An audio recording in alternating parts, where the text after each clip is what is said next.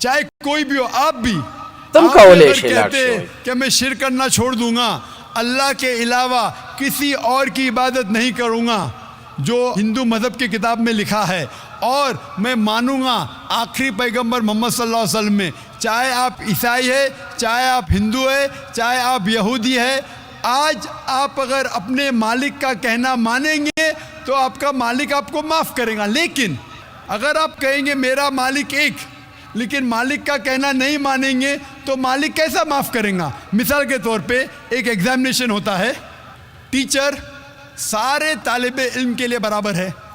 Teacher एक साल के लिए सारे तालिब इल्म, सारे स्टूडेंट्स को सिखाता है, बराबर। लेकिन एग्जामिनेशन में जो टीचर पूरे साल भर सिखाता है, जो तालिब इल्म वो टीचर के सिखाए मुताबिक एग्जामिनेशन पेपर में लिखता है वो पास हो जाएगा। जो तालिब इल्म टीचर जो सिखाता है उसके खिलाफ काम करता है तो टीचर क्या उसको पास करेगा? चाहे वो हिंदू, मुस्लिम हो, ईसाई हो, जो टीचर सिखाता है उसके ऊपर वो तालिब इल्म